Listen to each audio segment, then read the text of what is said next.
Brasil Espírita pertence ao primeiro sistema de comunicação espírita do estado de Alagoas, Nova Fraternidade. Acesse www.radiobrasilespírita.com.br.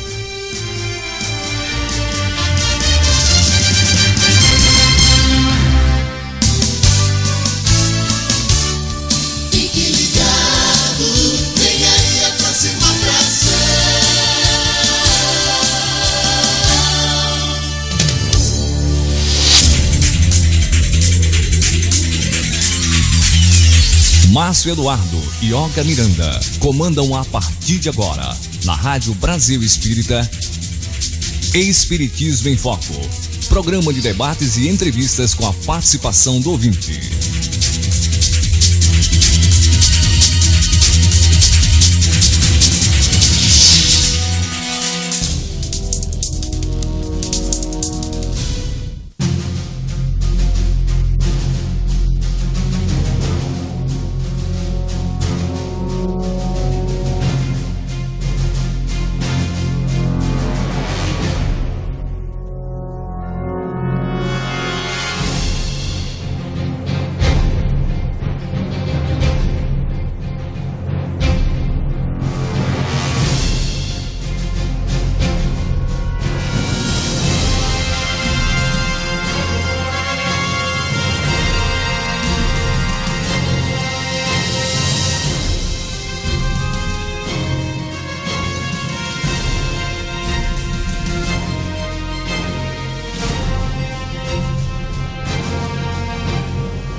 Márcio Eduardo.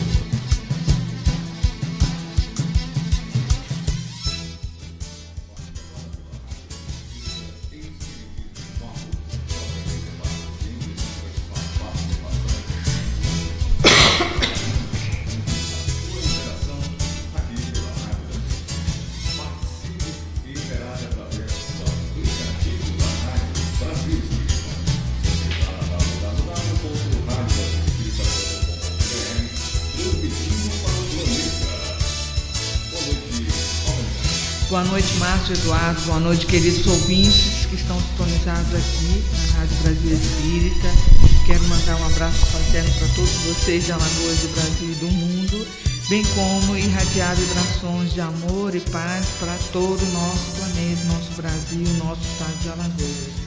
É com muita alegria sempre que realizamos esse trabalho em nome de Jesus. É um trabalho no qual a gente traz sempre convidados para conversar sobre os ensinamentos do Mestre à luz da doutrina espírita. E hoje nós temos uma convidada muito amiga minha, uma pessoa que eu quero muito bem, que é a nossa irmã Graça Carvalho, e veio acompanhada da sua mãe Terezinha de Jesus de Carvalho, a quem nós damos nossa saudação, nosso abraço fraterno, e a todos que fazem parte da Casa da Caridade, lá no sítio São Jorge, que eles possam sentir a nossa energia afetiva, irradiando para eles muita força, muita coragem para ter um 2019 pleno de trabalho, de paz e saúde, né?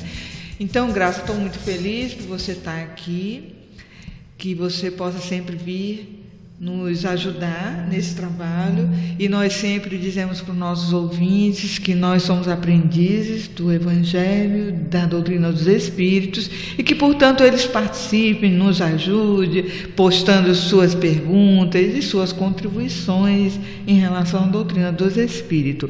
Nós vamos fazer a nossa prece de abertura, agradecendo a Deus, agradecendo a Jesus, a espiritualidade coordenadora do nosso trabalho, pedindo a eles inspiração para que nós possamos produzir algo construtivo e que nossas palavras possam irradiar esperança, paz e alegria para todas as pessoas que neste momento nos ouvem. Que aqueles que se encontram em estado de aflição psicológica, física, possam sentir as vibrações do Mestre amado Jesus, a irradiar sobre eles o bálsamo da consolação e da esperança, esperança. Pedimos, Mestre amigo, por todo o nosso planeta, pelo nosso Brasil, o nosso estado de Alagoas. Especificamente, Senhor, nós pedimos pela Federação Espírita de Alagoas e todas as casas que trabalham arduamente para divulgar o Evangelho do Mestre. Pedimos também pela nossa rádio, para que possamos, todos nós cooperadores e vocês ouvintes, também serem agraciados por esse bem-estar, essa força, essa energia que nos revitaliza e nos ajuda a prosseguir sempre para frente, para o alto. Em especial também pedimos que envolva a nossa irmã Graça, para que ela possa também ser fortalecida e intuída para realizar uma conversa junto conosco, com muita segurança, dentro dos limites da nossa doutrina. Que assim seja. Então, Graça, você está aí com esse trabalho muito bom, que é falar sobre Espiritismo e Direitos Humanos, que eu acho bem parecido o tema, né? Porque direitos humanos, a gente sabe que foi algo que surgiu diante de tantas falhas da humanidade, uns contra os outros, né? E aí trouxe para todos nós, seres humanos, regramentos que pudessem conter as nossas imperfeições, né?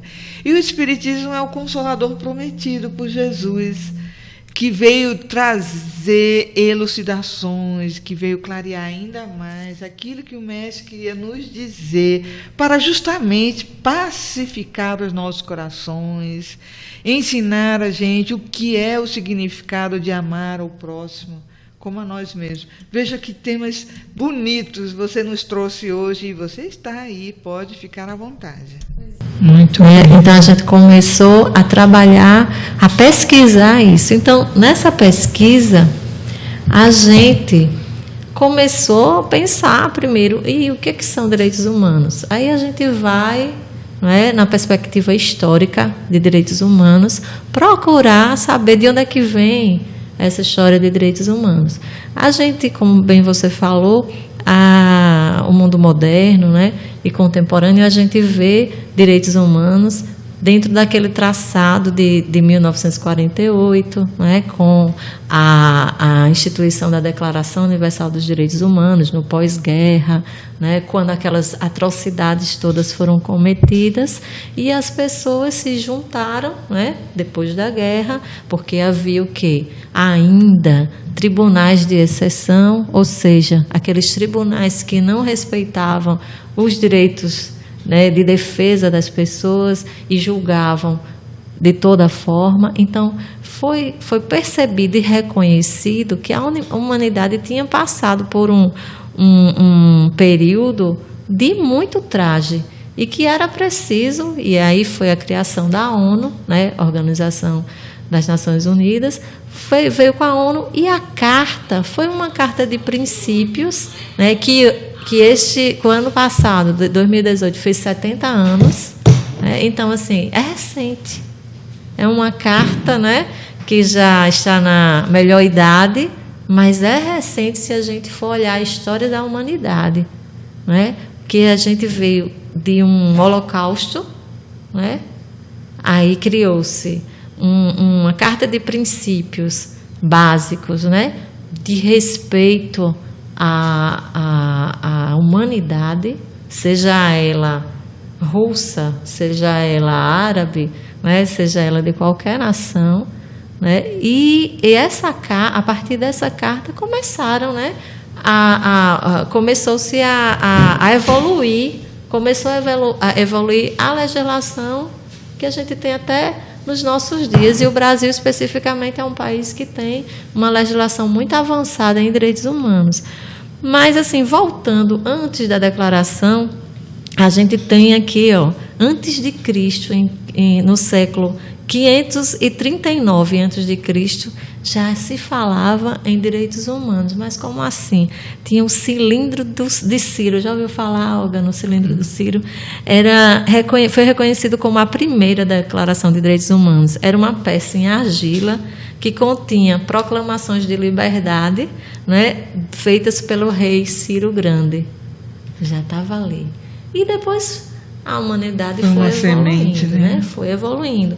Mas nessa pesquisa, né, quando a gente começou a pesquisar, e aí a gente viu que a noção de direitos humanos são direitos inerentes a todos os seres humanos, independentemente de raça, de sexo, de identidade, de etnia, de religião, de nacionalidade, de qualquer outra questão. Está lá no primeiro artigo da Declaração de Direitos Humanos.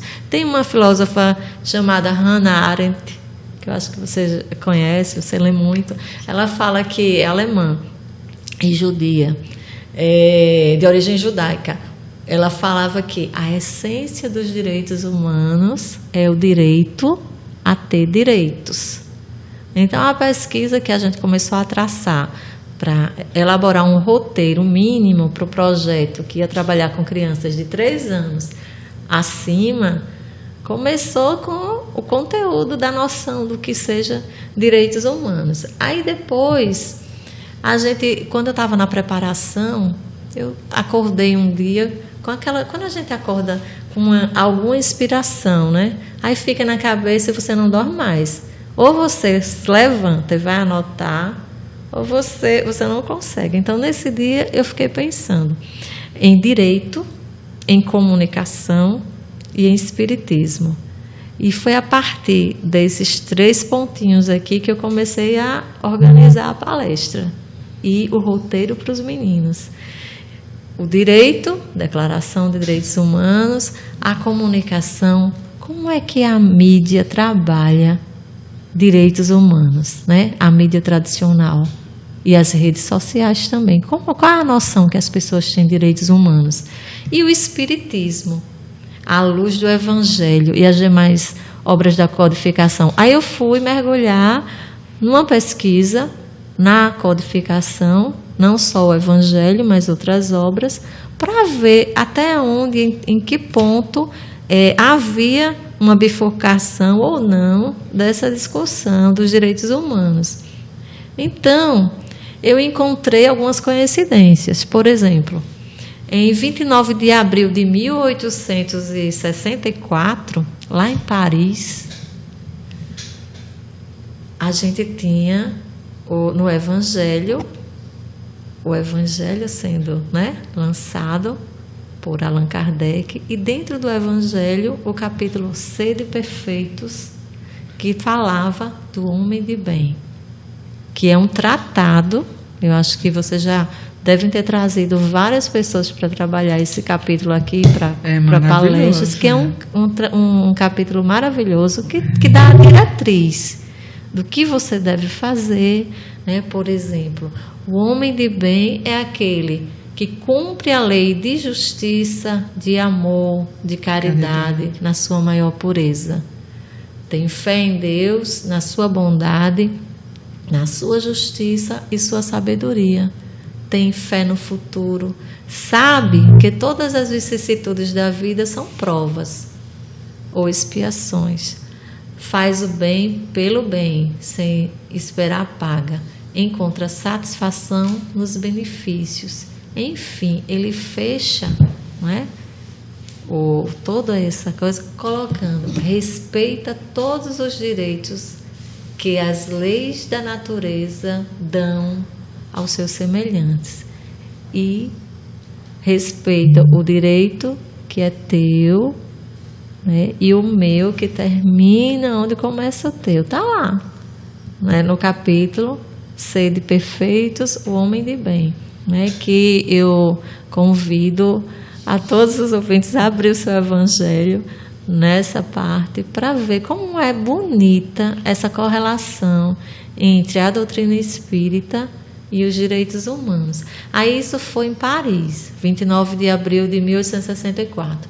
Aí em Paris também, em 10 de dezembro de 1948, a gente tem o quê? A inspiração, vieram as luzinhas de novo, a inspiração da Declaração Universal dos Direitos Humanos, que já no seu artigo 1º, ela diz exatamente aquilo que eu coloquei: todos nascemos livres e somos iguais em dignidade e direitos. Todos temos direito à vida, à liberdade, à segurança pessoal, social, o direito de resguardar a casa, a família, o direito de lutar pelas nossas conquistas e o dever de respeitar os direitos alheios, né? Que isso é a questão. Então, eu ia me aprofundando mais e mais. Aí eu vi outra coincidência.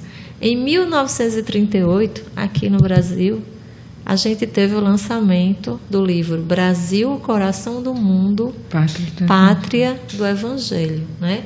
Um livro ditado pelo Espírito Emmanuel a Chico. E é um livro belíssimo, né?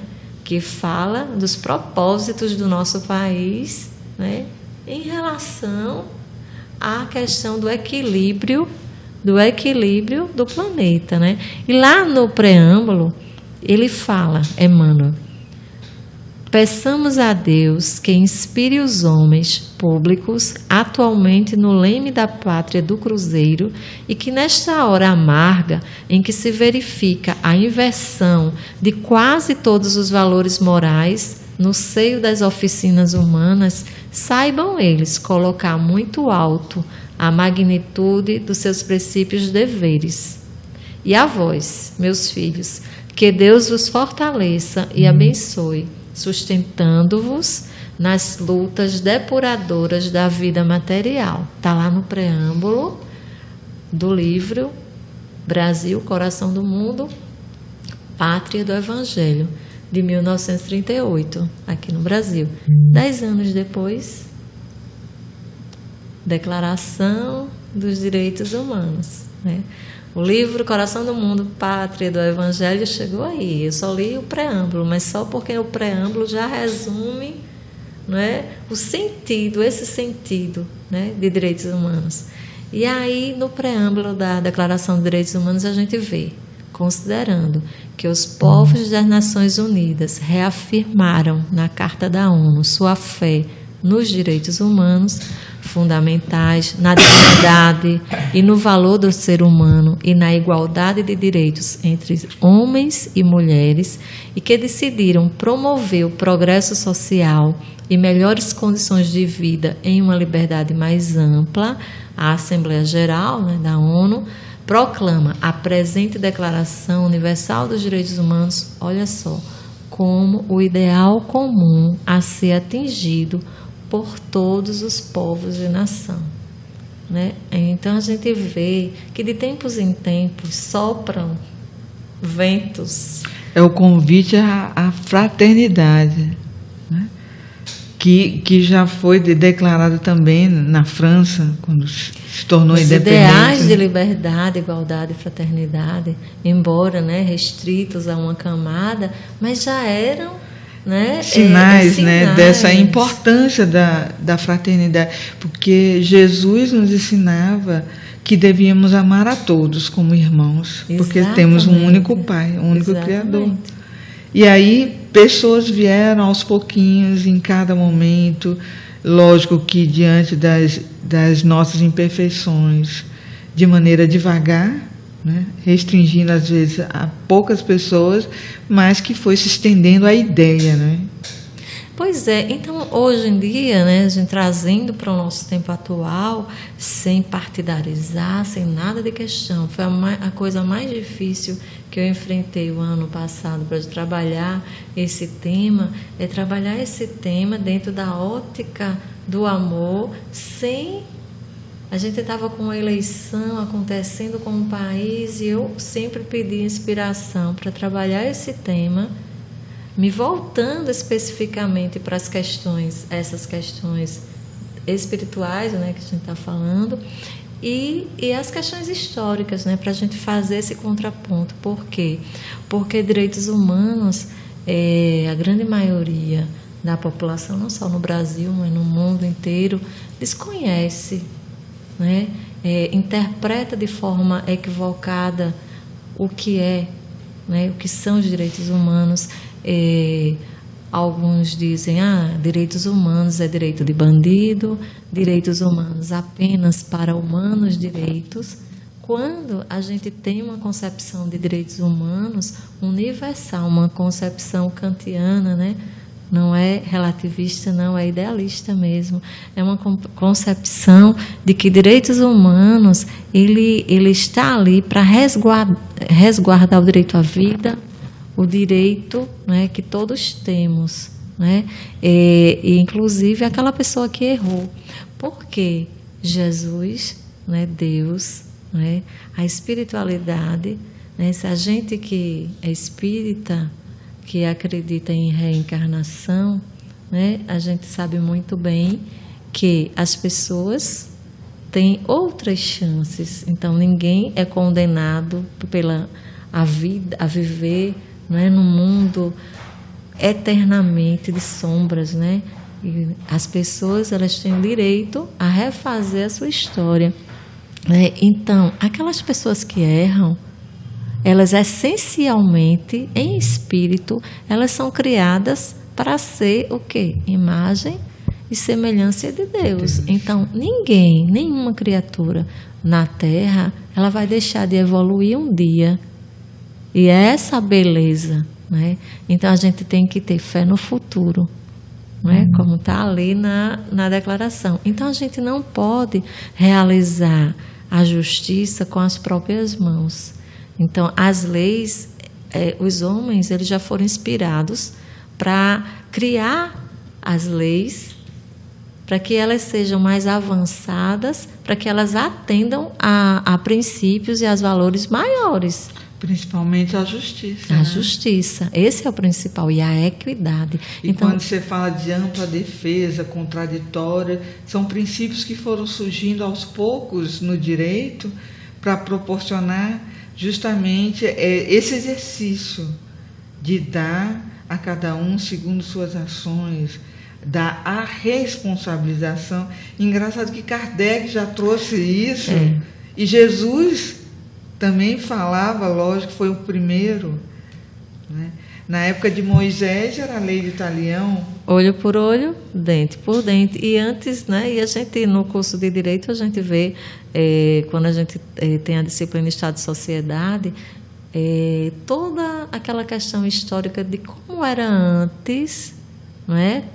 Como é que era o mundo antes, quando alguém errava, né? As ordalhas, os arrastamentos, as pessoas eram arrastadas, as pessoas, né, não tinha nenhum respeito, e aquelas pessoas que eram inocentes ou não eram inocentes, não tinha nada a ver. Todo mundo era olho por olho mesmo, dentro por dentro. Então, o Estado foi criado. Por que o Estado foi criado? Para intervir justamente nessas questões, né? Ninguém pode se matar por aí, né? Então, o mundo está evoluindo, o nosso planeta, para uma espiritualização, para regeneração, e não o contrário. Então, eu queria passar aqui, por exemplo, alguns desafios para quem está em casa. Por exemplo, a questão do Evangelho, né? No Evangelho de Jesus, onde é que tem direitos humanos, né? Então, eu separei só uns pontos, mas você vai lembrar de outros, quem está em casa vai lembrar também. Amar o próximo, você já falou, como a si mesmo. Amar os vossos inimigos. Olha, amai os vossos inimigos é totalmente direitos humanos, né? Porque você precisa perceber o erro no outro e também perceber que o outro, que você tem erros também e que não é você que vai dar o jeito naquela pessoa, né? Ela tem toda a sociedade e a lei existe para punir, né? Mas a gente tem um livro do Foucault, Vigiar e Punir, que é muito interessante, eu indico, não é? Porque quando eles vigiar e punir, eu lembro muito também do Evangelho no Orai e Vigiai, né, para a gente fazer essa correlação. Mas outros pontos do Evangelho. Quem é minha mãe? Quem são meus irmãos? Ele fala de quê aí? Da família universal. Né? Ele fala, quantas vezes perdoarei o meu irmão? 70 vezes. Pelas suas obras é que se conhece, reconhece o cristão. Fala também, o homem de bem é bom, humano e benevolente para com todos, sem distinção de raça nem crença, porque em todos os homens vê irmãos seus. Está lá na declaração isso também. O dever é a lei da vida, porque quando a gente fala em direitos humanos, a gente pensa só que está direito, mas os deveres estão embutidos nos direitos e vice-versa. Por quê? Se eu só tenho direito se eu souber também respeitar o direito alheio, né? Que aquela máxima, o meu direito acaba quando começa o seu. Então, o dever é a lei da vida. O dever principia sempre, para cada um de nós, do ponto em que ameaçamos a felicidade ou a tranquilidade do nosso próximo e acaba no limite que não desejamos que ninguém transponha com relação a nós. Está lá no Evangelho. Está lá no Evangelho. Então, assim, não é preciso muito, por isso que é fascinante a Declaração dos Direitos Humanos. São poucos artigos, né? São 30 artigos, né? E todos esses artigos, né, que não dá para a gente trabalhar todos, mas todos esses artigos, quando você vai fazer a correlação, você encontra. Então, eu encontrei, eu pesquisando mesmo, encontrei também pesquisas de pessoas que já estão trabalhando nessa perspectiva, né? E achei interessante uma delas que falava assim, que lá na declaração tem assim, toda pessoa tem direito à vida, à liberdade e à segurança pessoal, artigo 3º. E lá numa pergunta que Kardec fez aos Espíritos, no Livro dos Espíritos, a pergunta 880. Pode ver lá, Márcio. Qual o primeiro de todos os direitos naturais do homem? Aí eles falam o direito de viver. Por isso é que ninguém tem o de atentar contra a vida do seu semelhante, nem de fazer o que quer que possa comprometer-lhe a existência corporal. Está lá. E na nossa Constituição, aí eu fui buscar também, ninguém será submetido à tortura, né? Que é o direito à vida. Está lá no Evangelho. Né? Aí tem outras, né? Eu vi procurando na Revista Espírita, né? Aquela célebre publicação de Kardec, 1861. Aí ele falava, porque o Espiritismo, restituindo ao Espírito o seu verdadeiro papel na criação, constatando a superioridade da inteligência sobre a matéria, apaga naturalmente todas as distinções estabelecidas entre os homens segundo as vantagens corpóreas e mundanas sobre as quais o orgulho fundou e os espíritos e os estúpidos preconceitos de cor. Veja só, 1861, né? No auge. Então a gente vê o quanto, se a gente for pesquisar, então eu fico pensando, um cristão não precisa ser espírita. Ele precisa se apropriar desse conhecimento. Ele precisa perceber qual é a relação. Precisa, porque a gente, Emmanuel diz que a gente consome muitos pensamentos alheios, né? A gente consome os pensamentos, a gente não reflete sobre ele, a gente consome e absorve aquilo como se fosse seu. Então, o que a gente precisa é parar um pouco, né, quando vir esses conceitos deturpados de direitos humanos, a gente parar um pouco e olhar, mas e Jesus? Né? O que é que acha disso? O que é que o meu evangelho, evangélico ou católico ou espírita, me diz em relação a isso? Não é? Eu acho que a grande importância dessas legislações é no sentido de que elas são neutras. Elas não têm vínculo religioso, nem vínculo partidário. Elas partem da vontade da humanidade, aqueles seres que se preocupam com o outro, que se preocupam com o planeta, de introduzirem normas que regrem a conduta humana, a conduta do respeito. Porque os direitos humanos, eles se baseiam numa estrutura significativa, que é a dignidade. A dignidade, ela resume os direitos humanos. Porque quando a gente fala de dignidade, nós estamos falando o direito à moradia, o direito à saúde, o direito ao lazer, o direito ao estudo, o direito à família, o direito à liberdade, o direito de expressão. Isso é dignidade da pessoa humana. Então, essa frase dignidade, que inclusive tem em nossa Constituição de 88, né? Logo nos princípios fundamentais, no início da nossa Constituição. A prevalência dos direitos humanos. Exatamente. Então, justamente os direitos humanos já foi uma tentativa de condensar todos esses ensinamentos cristãos que estão no nosso interior e que são frutos da marcha de grandes homens que agiram com nobreza dentro do nosso planeta, que se destacaram para mostrar para a humanidade a nobreza de caráter, a nobreza das posturas, da conduta, que já ficou demonstrado. Inclusive, eu falo que o Martin Luther King Jr.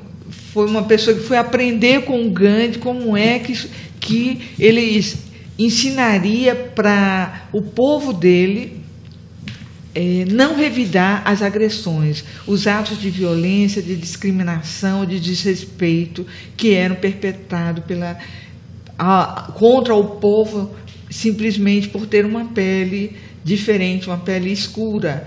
E aí ele foi aprender com o Gandhi isso para repassar para aquelas pessoas tão sofridas. Então, são exemplos de dedicação, de amor, de carinho pela causa humanitária.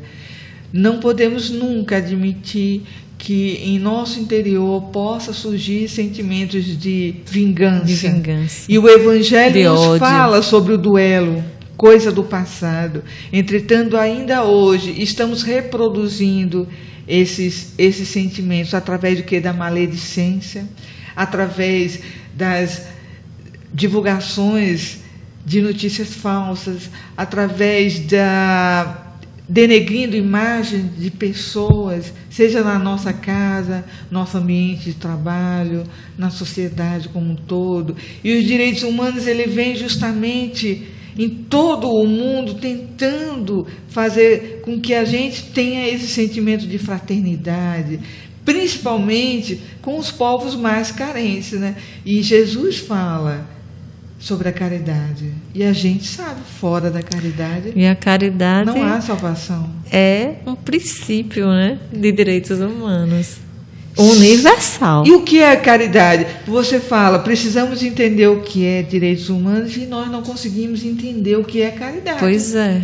Porque a gente pensa que a caridade é doar a esmola, doar a roupa que você não quer mais, doar um alimento que muitas vezes ele é em excesso na sua casa, supérfluo, né? Mas o que é caridade? Caridade é você pensar naquela serviçal que está lá com você, que você está empregando e que só folga de 15 dias, deixa seus filhos, sua família. Será que nós somos caridosos e pensamos nessa pessoa que está afastada do seu lar? Damos a ela os direitos que ela deveria ter enquanto trabalhadora? Então, isso são todas as questões de humanidade que nós devemos fazer. Não devemos fazer ao outro o que não queremos para nós. Independente de partido, independente de religião. E Jesus já dizia isso, né? Discriminar a gente sempre está lembrando aqui, Jesus falava com aquelas pessoas que eram justamente as mais discriminadas. Pois a mulher, a criança, adúltera, o cobrador de impostos. E aí, dando esse exemplo de como nós ainda nos mantemos na ignorância quando restringimos ao nosso convívio aquelas pessoas por serem mais pobres, por serem mais carentes, por serem até criminosas, né? Pois é. No sentido social, porque consomem drogas, porque traficam, porque mataram. No entanto, foram pessoas que a gente não conhece o seu histórico, seu passado, seu sofrimento, as causas que levaram ela a essa condição máxima que levou a esse descontrole. E aí Jesus falava sempre no perdão, no amor, no ensinamento, no processo educacional. E os direitos humanos é tudo isso. Tudo, né? Isso, Olga. Outra questão, por exemplo, dos livros dos Espíritos, é a questão 875, que ela diz: como se pode definir justiça? Olha lá, no livro dos Espíritos de Kardec. Aí ele fala: a justiça consiste no respeito aos direitos de cada um. Simples assim, né? Como também,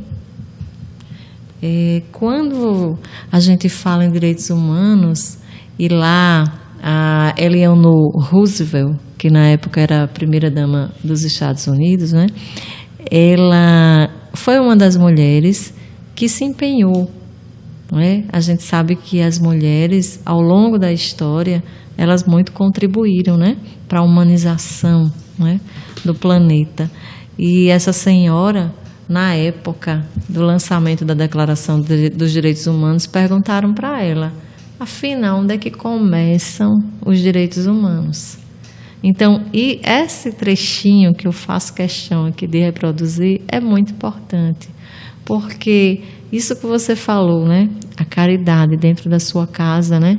Com a pessoa que você emprega ou de qualquer outra forma, né? Ela fala. Aí perguntaram para ela: onde começam os direitos humanos? Ela disse, foi um jornalista que perguntou: em pequenos lugares, perto de casa, tão perto e tão pequenos que eles não podem ser vistos em qualquer mapa do mundo, porque na época não tinha o Google Maps, né? Então ela falou isso. No entanto, estes são o mundo do indivíduo, a vizinhança em que ele vive, a escola ou a universidade que ele frequenta, a fábrica, o escritório que ele trabalha. Tais são os lugares onde cada homem, mulher e criança procura igualdade de justiça, igualdade de oportunidade, igualdade de dignidade, sem discriminação, a menos que esses direitos tenham significado aí, naquele lugar, eles terão pouco significado em qualquer outro lugar. Sem a ação organizada do cidadão para defender esses direitos perto de casa, nós procuraremos em vão pelo progresso do mundo maior. Engraçado que ela usa essa expressão, mundo maior, né, que é uma expressão que na doutrina espírita a gente, né, ouve muito, né, lê muito, o mundo maior. E por isso mesmo que a gente pode fazer uma inferência em relação a essa fala da Eleanor, pensando nesse mundo que ela diz, em qualquer lugar que a gente pode trabalhar direitos humanos. Aí vamos pensar na nossa casa mental para trabalhar direitos humanos. Vamos pensar na reforma íntima que a gente tem que fazer para evoluir, não é? Vamos pensar em regeneração. Então, se cada um trabalha na sua casa mental a noção de direitos humanos, vai estar se reformando, vai estar evoluindo e vai estar contribuindo para a regeneração, né, do nosso planeta. Graça, nós temos aqui um ouvinte querendo participar conosco e vamos pedir ao Márcio para fazer a leitura da pergunta dela. Pois é, você está na Rádio Brasil Espírita, na www.radiobrasilespírita.com.br, transmitindo para o planeta. Se você ainda não tem nosso aplicativo, é bem simples, acesse o Play Store e baixe o aplicativo da Rádio Brasil Espírita. Já estamos caminhando já para 200 mil aplicativos. Tenha também o seu aplicativo. A pergunta é do Luciana do Rio de Janeiro. Boa noite. Sou ouvinte da RBE. Gostaria de saber da expositora que acabou de falar sobre direitos humanos. Você perdoaria um criminoso que destruiu a família? Este criminoso merece viver livre ao lado da sociedade para praticar novos crimes? Então, o nome da ouvinte? Luciano. É do ouvinte, Luciano. Luciano, quando a gente coloca uma pergunta para a gente, olha, eu sou imperfeita. Já começa por aí. Eu não sei, não é? Se diante de determinada questão eu perdoaria, mas como cristã e como espírita eu tenho que fazer isso, né? A gente é falho. Todos nós somos falhos, né? A gente pensa e sempre a argumentação, né, que todas as pessoas falam sobre essa questão do perdão. Todas as pessoas colocam isso, né? Você perdoaria? Mas veja, existem leis, existe um Estado, né? A gente não pode utilizar, se o Estado é fraco, se as leis não são cumpridas, a gente não pode utilizar esse argumento como um argumento relativizado de que, por conta disso, eu tenho que fazer justiça com as próprias mãos, né? O perdão, né? O perdão. A gente que tem uma visão e compreende o processo reencarnatório, eu te falo, hoje, pode acreditar, eu tenho uma tranquilidade em relação a essa questão de que você com ferro, quem com ferro fere, ferro será ferido. Mas é esse ferro que vai ferir, não vai vir da minha mão, né? Então a gente tem que pensar que essa condição da outra pessoa do erro, mesmo que ele não tenha, né, que o Estado não seja capaz, não seja eficiente a ponto de tratar essa pessoa como deve ser tratada, né? Realizar a punição dentro de todos os princípios legais. Se essa pessoa está livre, ora, é você que vai sujar as suas mãos, né? Então, o perdão, eu não posso me colocar... Eu sou uma pessoa falha, eu não posso dizer, eu vou perdoar. De repente, quem sabe, eu não posso fazer isso. Mas eu, em princípio, não é? Em princípio, e é esse princípio, e é essa compreensão que eu tenho doutrinária a respeito da importância do perdão, para mim, principalmente. O ato de perdoar para quem perdoa é mais importante do que para aquele que é perdoado. Então, eu tenho essa consciência hoje. Então, com certeza, se algo acontece nesse nível, quem é que vai ser mais cobrado? Você ou eu? Claro que sou eu, que já tenho essa compreensão. Então, se eu falhar,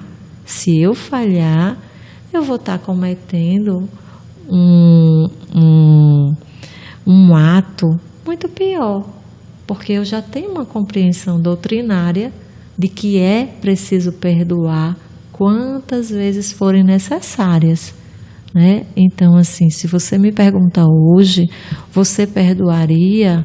Olha, eu posso até falhar, todos nós somos falhos, mas hoje eu tenho uma visão bem diferente do que eu tinha antes, né? Então, eu percebo que a doutrina espírita nos ensina a doutrina, não precisa ser nem doutrina espírita, o Evangelho de Cristo.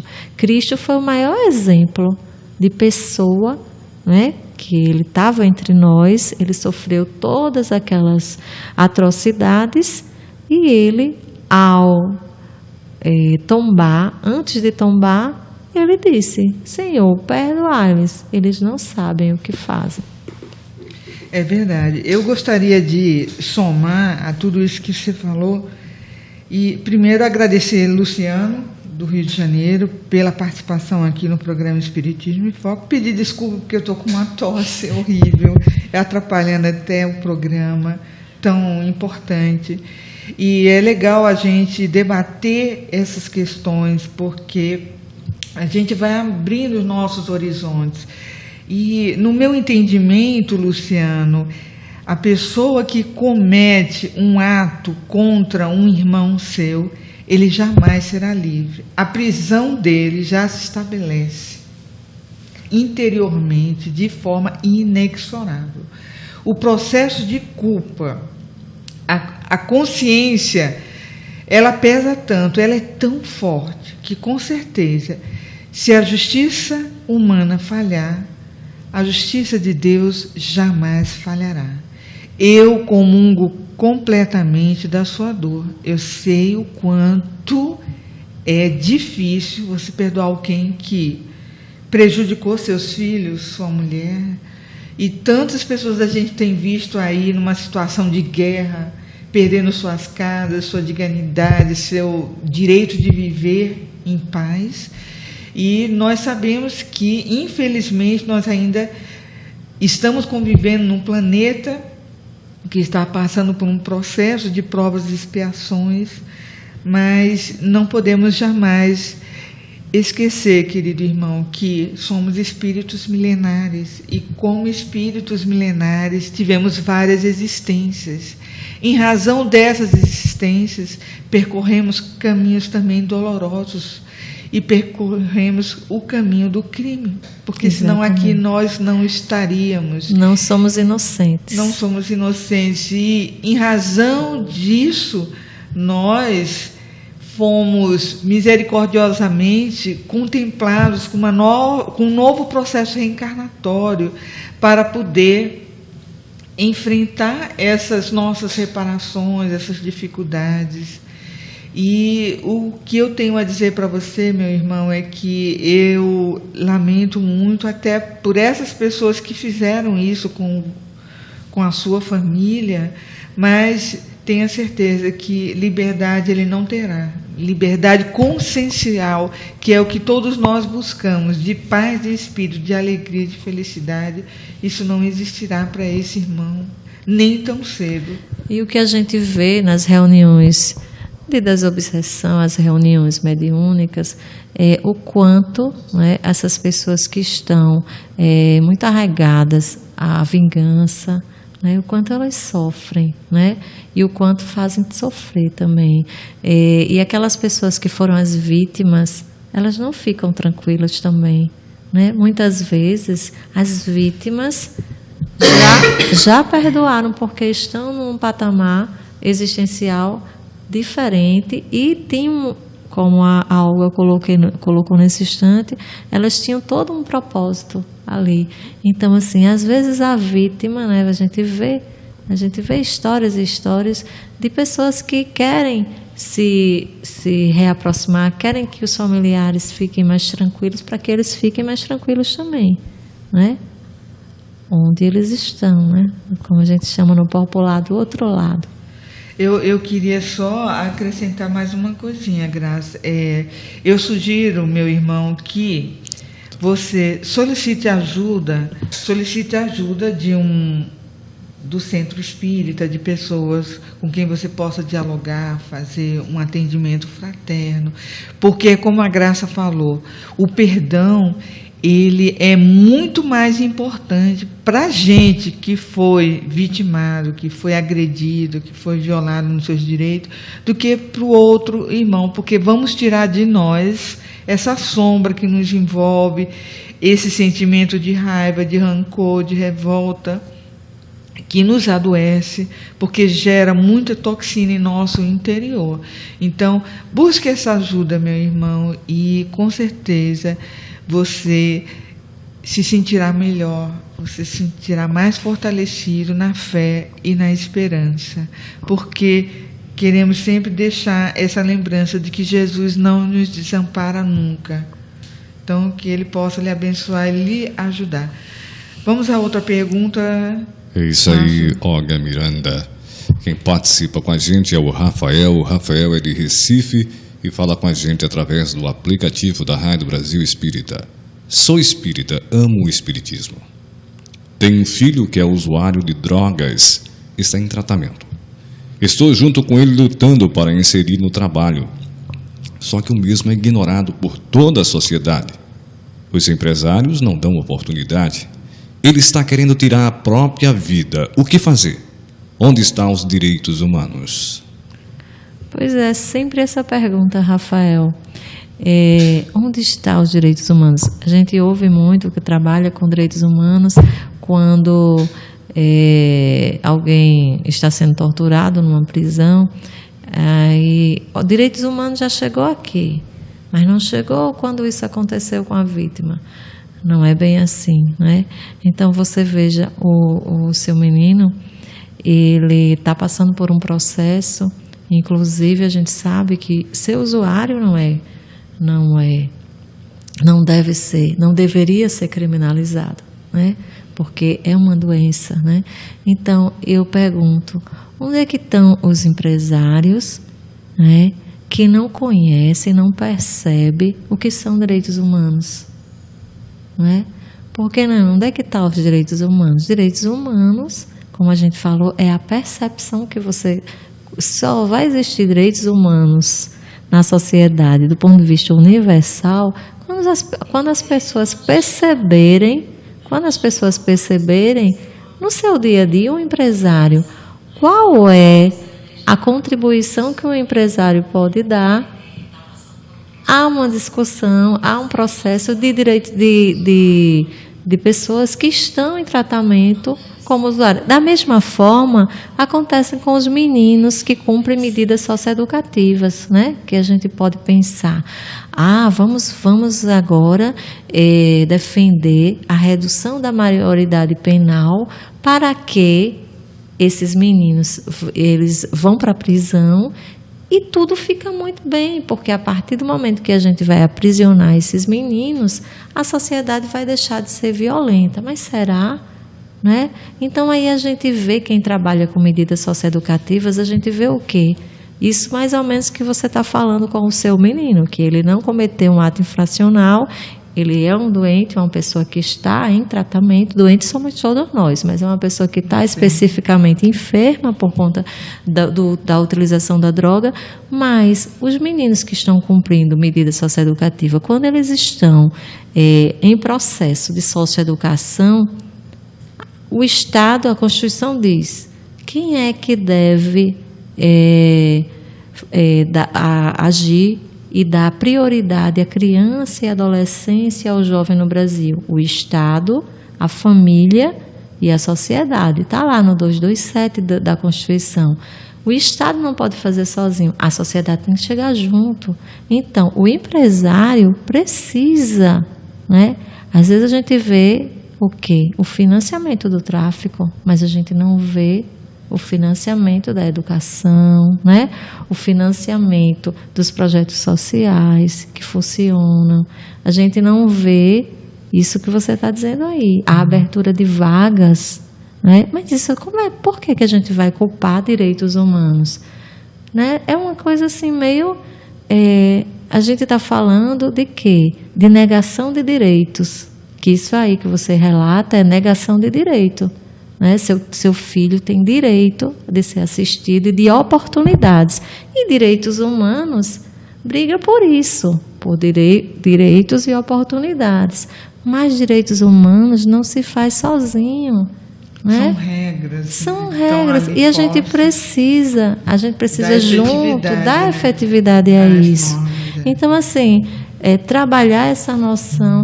Se a gente for comparar assim, cadê Deus? Onde está Deus? Por que está acontecendo isso? Cadê Jesus? Né? Cadê os espíritos de luz? Por que eu estou sofrendo? Então, se a gente for fazer uma analogia em relação a isso, Aí a gente vai se sentir abandonado e a gente não vai dar a nossa parcela de contribuição, de reflexão sobre essa questão. É como eu falei antes, eu sou falha, né? Eu sou falha. Todo mundo é falha, mas a gente sabe o que deve ser feito. Então, na hora H, quando acontecem as coisas, aí é hora da gente se posicionar como cristã. Mas ninguém aqui é perfeito, porque a gente não está no mundo superior, a gente está no mundo de provas e expiações, né? Então, só pessoas muito evoluídas, elas já conseguem dar uma resposta de imediato. Mas quando vem a prova, aí é que você vai conhecer o cristão, se ele vai sabendo que, não é? Que o propósito maior é a evolução pessoal. Então, como é que você vai evoluir se você não perdoa, né? Então, eu lanço um desafio, antes de passar para a Olga, que eu acho que ela vai querer complementar, da gente pensar: reencarnação e direitos humanos. Há ou não há relação entre esses dois temas? Olha, na verdade, como aqui é um programa de debate, né, então a gente fica com vontade também de colocar nossas ideias, e aí eu sugiro, no caso do Rafael, veja bem, que está relatando que o filho dele é um usuário, que ele faria como espírita. Eu acho necessário, fundamental, o atendimento médico para o seu filho, bem como um atendimento espiritual paralelo, porque ele teria assistência, além de uma orientação clínica de como é que poderia a família, os amigos ajudar na recuperação do seu filho, um psicólogo, um psiquiatra que pudesse ajudar e dizer assim: olha, vamos fazer procedimento tal, procedimento ali, procedimento aqui. E em relação ao espírito desse ser que está um pouco perdido, buscando algo que ele não consegue encontrar, tão desesperadamente a ponto de querer tirar a própria vida, é necessário também auxílio espiritual, porque provavelmente ele pode se encontrar num processo obsessivo. Então ele faria os dois tratamentos, já que ele está nessa ansiedade tão elevada, conforme você relatou aqui, a ponto de querer tirar a sua própria existência. E isso é muito grave, porque nós sabemos que um espírito que se suicida, ele sofre infinitamente mais do que o que está aqui na Terra. Então, o seu filho precisa de ajuda, precisa de paciência, precisa de amor. E a questão dos direitos humanos, ela está relacionada a isso, a que o próprio Estado possa dar as condições clínicas, no sentido de que, vamos supor, se você não tiver recurso, que o Estado lhe forneça um psicólogo gratuitamente, né? Gratuitamente entre aspas, já que todos nós recolhemos impostos, né? Mas que o Estado lhe dê as condições necessárias para que você trate clinicamente o seu filho. Essa é a proposta que está relacionada com os direitos humanos. É você, como ser humano, ter a condição de realizar esses cuidados na pessoa do seu filho, que está necessitado do amparo estatal, do amparo social, do amparo religioso. Ele é nosso irmão. Então, em razão disso, eu quero desejar a você força, coragem, e faça essa busca ativa, porque quando nós estamos assim, nós precisamos, sim, de ajuda das pessoas. E essa ajuda lhe será dada. A oração será o alimento e o combustível necessário para lhe fortalecer e inspirar você a buscar todo esse caminho que poderá ajudar e retirar o seu filho da condição em que ele se encontra. Porque muitas pessoas conseguiram, alguns não conseguiram, é verdade, mas muitos conseguiram se recuperar. E eu, pelo que eu pude perceber aqui, vejo que você está lutando para tirar o seu filho dessa sombra que o envolve. Então, comece por você, fazendo essa visita, esse atendimento fraterno, narrando as pessoas que poderão lhe ajudar, de que você precisa dessa corrente fluídica de amor, essa corrente fluídica da fraternidade que todos nós falamos, não só na religião, como nos direitos humanos, como em toda parte. Nós somos seres ligados por uma grande rede, a grande rede do amor de Deus. Somos todos irmãos de verdade. E, aproveitando esse link, eu gostaria de enviar para você, eu e todos nós da rádio aqui, a nossa energia sincera de amor, de fortalecimento, e pedindo a Deus sabedoria para que você possa encontrar esse caminho. E se fortalecer também, né? Exatamente. A gente que trabalha aqui com uma pessoa que cumpre medida socioeducativa, que não é o caso dele, mas eu estou batendo nessa tecla porque tem muitas mães e pais que estão nessa luta, e a gente sempre diz que é preciso se fortalecer para poder ajudar ao filho, né? Ao marido, à esposa, que está em algum processo de limitação. Mas nós temos mais uma pergunta, Márcio? Não? Então tá. Estamos aqui quase chegando ao finzinho do nosso programa, certo? E vamos passar para a Graça, fazer suas considerações, né? Para depois fazer os anúncios. Então, é muito difícil, né? Esse tema é um desafio, porque a gente esbarra na nossa própria humanidade, né? Na nossa própria dificuldade de realizar o que tem que ser realizado, né? Então a gente tem que ter muita força, a gente tem que buscar a prece, buscar a oração, para não se desequilibrar nos momentos, né, em que a gente precisa buscar uma maior harmonização, né? Porque será que a gente vê tanto, Márcio, agora, em tantos momentos, as pessoas partirem para linchamentos, né, morais e também físicos, né? E às vezes é uma pessoa que está passando ali, vê o que está acontecendo, se junta àquela turba, exatamente como aconteceu na época de Jesus, né? Ninguém sabe o que aquela pessoa fez, o que deixou de fazer, mas nesse clima que é gerado, não é? De que onde estão os direitos humanos, onde está Deus, tudo está perdido. Então as pessoas passam a se afinizar com o desequilíbrio e acabam por perturbar a si mesmo e ao ambiente coletivo. Então a gente tem que ter muito cuidado com isso, né?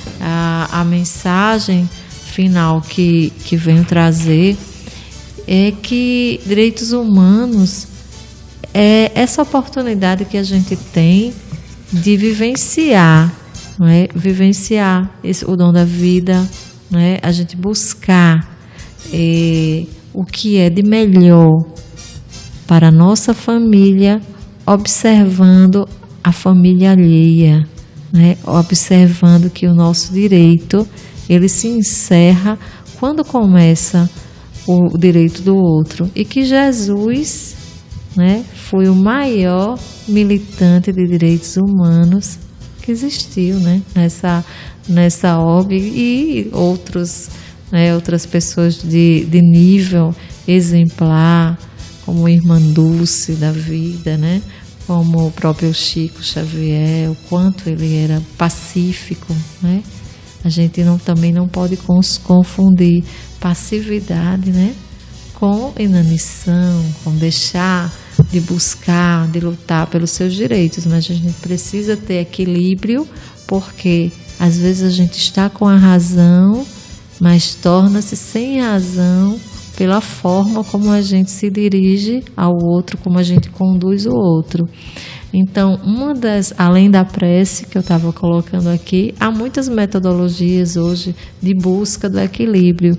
E uma delas é a comunicação não violenta. Já ouviu falar, Olga?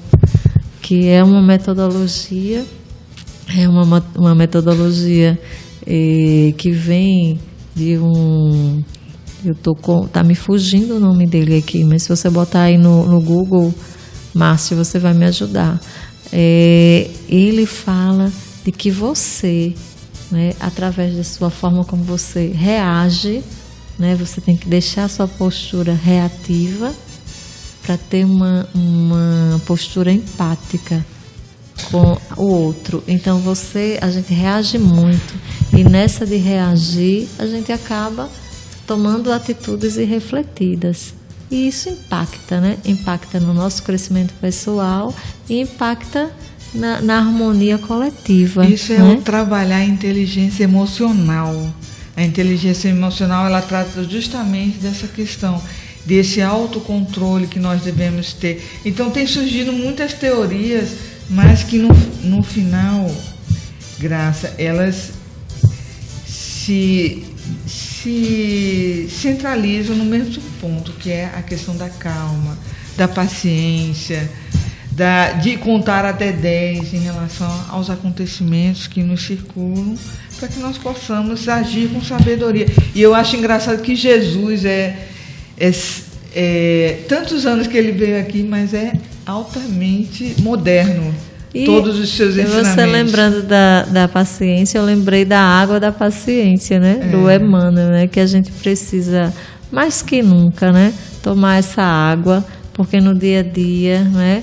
No trânsito, em casa, a gente acaba cometendo algumas coisas assim que fogem muito bem. Então, enquanto o Márcio está achando ali, deixa eu dar um recado aqui, meus irmãos. É o 5º Congresso Espírita Alagoano. Eu falei para vocês que toda sexta-feira eu vou lembrar desse grande evento que acontecerá aqui em Alagoas no dia 5, 6 e 7 de julho deste ano, no Centro Cultural de Exposições Ruth Cardoso. As inscrições à vista, ela custa R$120 e parcelada em 10 vezes R$150. Mas veja, nós vamos ter grandes palestrantes. A Ana Tereza, o Rossando Clinge, o Jorge Godinho, Frederico Menezes, Arthur Valadares, Calci Oriz. Então veja que o Congresso ele vai nos trazer muita luz, ampliar os nossos conhecimentos, além de interagir, nos energizar, porque sabemos que a espiritualidade superior lá se encontra, né, concentrado para ajudar, às vezes, muitos irmãos desencarnados que se encontram pertinhos a nós. Então está aí, garanta sua vaga no telefone 3022-0325, tá certo? E nós temos... Graça, você quer dar um recado para os ouvintes antes? Era só para a pessoa que eu falei que o Papa, vamos dizer assim, né, na linguagem popular, da comunicação não violenta, que é o Marshall Rosenberg, né, que procure, acho que os ouvintes podem procurar, porque se a gente fala de direitos humanos, se a gente fala de processo de reforma íntima, a gente tem que trabalhar na prevenção, né? E a gente tem que buscar essa paciência, né? Porque eu não sei se eu tenho tempo, mas eu queria ler só o trechinho final do Homem de Bem, que ele fala que o verdadeiro homem de bem é o que cumpre a lei da justiça, de amor e da caridade na sua maior pureza. Se ele interroga a consciência sobre seus próprios atos, a si mesmo perguntará se violou essa lei, se não praticou o mal, se fez todo o bem que podia, se desprezou voluntariamente alguma ocasião de ser útil, se ninguém tem qualquer queixa dele, enfim, se fez a outrem tudo o que desejara lhe fizessem, né? Essa questão que resume, né, todos os princípios que podem estar na Declaração Universal dos Direitos Humanos, né? E ele, lá no final, ele diz assim, bom, o espírita ou não, aquela pessoa que quer seguir todos esses pontos, esses trechos, todos esses propósitos, Se ela seguir, ela vai estar no começo da caminhada para se tornar o homem e a mulher de bem, né? Então não é simples assim, não é fácil, mas a gente pode tentar. A então, natureza não dá saltos, né? Exatamente. Exatamente. Então, direitos humanos é o direito a ter direitos e a perceber que esses direitos têm embutido deveres. Exato. Que é o mais importante. Muito obrigada, né, pela audiência. Graça, nós que agradecemos, queremos que você venha mais vezes, até porque nós sentimos a sua vontade de conversar mais um pouco com nossos ouvintes queridos, que aqui também não podem se expressar, porque o tempo é muito curto, né? E garanto que outras oportunidades nós teremos de ouvi-la. Estou prometendo aos ouvintes, por sua conta, tá? Então, eu gostaria também de avisar aos nossos ouvintes sobre o seminário que acontecerá aqui, intitulado Espiritismo e as Doenças da Alma, com o Dr. Sérgio Thiessen, que é um médico cardiologista, físico especializado, palestrante, dirigente espírita, professor de medicina. O tema será Depressão, um mal do século, a visão médica e espírita. Será realizado no sábado, no dia 16 de fevereiro deste ano, de 8h30 às 12h30 e das 13h30 às 17 horas, tá certo? Então, vai ser lá no auditório da OAB, Jacarecica. Informações e inscrições no número 82-999-28-24-19. Repetindo, 82-999-28-24-19. E é isso, queridos irmãos. Chegamos ao fim do nosso programa, agradecendo muito a nossa irmã Graça Carvalho por ter trazido para nós esse tema interessantíssimo, Espiritismo e Direitos Humanos à luz do Evangelho. Muita coisa ainda poderíamos discorrer sobre o tema, porque é extenso, muito grande, mas outras oportunidades virão, se Deus quiser. Então, agradecemos a Deus, a Jesus, a espiritualidade superior, coordenadora dos nossos trabalhos. Agradecemos a presença também da Dona Terezinha de Jesus, Mãe da Graça, que aqui está. E queremos envolver em nossas preces também o Marcelino, recém-desencarnado. Nós já solicitamos isso em outro programa, que os anjos do Senhor possam ajudá-lo na sua recuperação.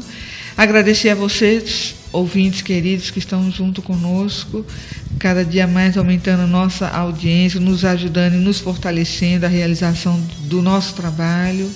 Agradecendo ao Luciano, do Rio de Janeiro, a Rafael, de Recife, a Daniela, de Aracaju, que postaram suas perguntas.